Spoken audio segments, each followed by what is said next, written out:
Hi guys, Chop the Van Man. It's been a while, quite a few weeks actually. Been hectic. Just had a little boy, so I've been off just doing little bits of work, a little bit of private work. But I'm back. Did 3 days last week, and went for a full week this week. We back on the CX, mixing it in with private work, which is working out well. Glad to be back out on the road. I need to answer a few questions that have been sent in. One particularly I keep getting asked a lot is the charging and payments. Now, I made a comment, I think not in the last video, the video before, about doing a job and getting the return journey to cover your fuel. I think it were a bit misleading that. Basically, I'm talking more on the long distance ones. I struggle if I'm doing jobs, especially from Sheffield down to London, depending on what time I get it. Trying to come back up north, for some reason I don't get the jobs coming back up. I don't undercharge, but what I was basically saying is, if you're doing a long distance one, obviously trying to price it to cover your fuel back is near on impossible. So if you can get a job coming back, basically what I was saying is that covers the fuel, so you do make money. I think I might have misled a few people on that one, so I do apologise. When it comes to pricing, I don't like to get involved and tell people what they should be charging. I think for me, I charge what I can to afford. I don't want to undercut everybody, because that's just negative, and we're pricing ourselves out of jobs doing that. You've got to look, how I work it is my van cost per month, insurance a month, petrol. Obviously each job you charge, you want to cover your petrol. Keep a little bit for obviously servicing the van, your vehicle, depending on what you've got. So when it comes to pricing and charging people, charge what you feel you can afford. Make sure you've got your costs covered. And I'm not saying just on one trip, but what I found, I've been on it now since January on the CX, but not just the CX actually, in your private jobs, any job you're quoting, always factor in the fact that it's alright doing the one job and you're getting the money from that, but you've got to take percentages out of the money that you make out your profit to go towards, because it's not just the fuel that's your cost. You've got to look at wear and tear on the van, because you're going to need servicing, tyres. It's got to contribute towards your insurance, and then after that, look at what you're making. Because you've got to live. We've all got mortgages, kids. Some of you might not have kids. Might have better lifestyle, going out drinking now that pubs are all open, and nightlife and getting into town. But yeah, I just wanted to make this video especially for this, because I think some people think that I'm charging a job and charging so much, and then on backload, like just doing the cost of the petrol. I don't do that. Every run I do, you need to make money on it. You need to make profit. We're not charities. At the same time, we want to be competitive with each other, but I don't like, you've got to be careful undercutting. I see some people doing jobs, there's forums on Facebook and Twitter and all sorts, where they show what people they've lost out on when they've quoted.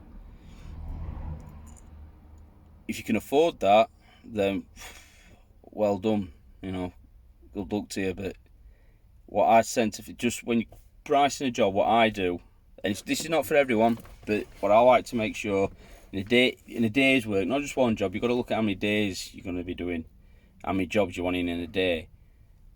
Make sure out the jobs you've done, you've got enough for your cost that day. So when I quote in jobs, and depending on how many jobs I do in a day, make sure you've got, how much does your van cost you a day? How much does your insurance? Break it down. That's what I've done. My insurance, I pay with monthly payments, so if you pay it annually, obviously I divide it by the year or weeks. How much is that costing me a day? How much does it cost me a week? So I know what I need to make to cover that cost. I know what to make to cover the van cost. A little bit, you set your own, you know the state of your own van, your vehicle. How much do you think that's going to cost a month? If you can work all that out, and then the rest is your profit, which you know, either you take home or what you do with it's what you do with it. But always try and make sure your costs are covered. Early on, I made mistakes when I was starting and getting things wrong. It's took me 6 months to be in the position I'm in now, where I'm feeling a lot more comfortable doing the work. Again, I've got private jobs. If you're joining the CX, I see that's another thing. So I'm drifting here. Again, on Facebook and other social media platforms, someone asks a question about the CX. Is it worth joining? And some people are for, some people are against. Some people have had bad experiences. For me, it's been positive. I can only talk from my point of view from being on the CX, and it's helped me get established and get me some work. I've been fortunate. I've picked some private jobs up where I've got private customers that I do work for. But when I do a job for them, I'm onto CX, and 9 times out of 10 I get a job coming back. It's what you make of it, and it's how you, I suppose, attitude towards it, at what you want to work, what you can afford to work, what you can afford to charge. But for me, I find that the CX has been very good. It's worth its money, in my opinion. It's paid for itself. It basically paid for itself quite quick. That again, when you're pricing jobs, how much you've got your CX. What's it? Not just how much does it cost you a month or a year. Divide it. How much is it costing you a day? I base it on Monday to Friday. So my costs Monday to Friday. I broke it down so now how much it's cost me, and I need to make every day. I've got numbers, so I know what each thing I need to cover per day is, and that's how I work my not just with pricing. That's when you work, you want to make sure your costs are covered. Don't want to be working for free. At the beginning, sometimes I was getting confused and misquoted things and did jobs where it ended up costing me more. I didn't work fuel out properly and things like that. But the mistakes, and you're gonna make them at the start. I mean, I'm a couple months in now. A couple months. Yeah, we're in June already. Yeah. So, and I won't say I'm not great at it or I've got it worked out, because I'm still learning. But you're forever learning. But at the moment, I'm more comfortable than I was when I started doing this, when I did my first video. So yeah, that's just one question. I know I've got a lot more questions, and I'm going to give you some more answers on them and get around to doing it. But it was just one I really wanted to, because I keep getting a lot of them where pricing and things like that. I don't really want to talk about pricing because it's down to you what you can afford. Again, it's not for me to tell you what you should be charging per job or per mile, however you work it. But what I would say for those asking about the CX, I know I'm not just a CX driver, but the most questions I get, when working with the CX, it's hard work, and it can be frustrating at times, but just, you cover your costs. For me, it's been brilliant to use, and I've got a lot out of it. But give yourself time. Don't just do a couple of weeks and think, this is shit, this is useless. No, I'm not getting anything. It takes time. It's like when you start a business, it takes time and you've got to work hard. Most companies don't make profit in first 2 or 3 years. I've been there with my other companies before. So it's about patience and just coming through it. So in answer to, it's a long-winded way of answering, but in answer to a couple of questions is, I believe it's worth the CX. It's worked for me. It might not work for you, but it's worked for me. So I can't be negative about it. I can just be positive about it because for me it's worked, and I'm getting a lot from it.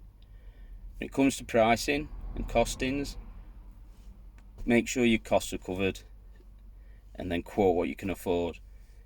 You might get outquoted, outbid a few times, but if you're willing to do the work, you will get work. There's work out there to get.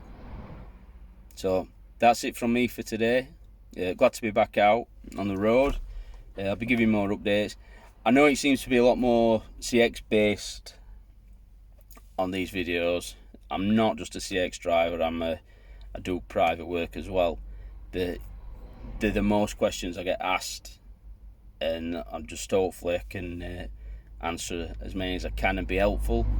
You might be watching this thinking he's talking bollocks, but I can only talk from what I've experienced and what I've worked out. So there'll be more videos coming. They'll not be as long. Well, won't be as long as this one probably, because I don't want to lose your attention. But also there'll not be as big a gap. If things have settled down now, I've got a baby boy, and yeah, things are good, looking up, and looking forward to the rest of this year working out on the road. So plenty more videos to come, and telling you about my journey as a delivery driver, CX user. Okay guys, drive safe, all the best, bye.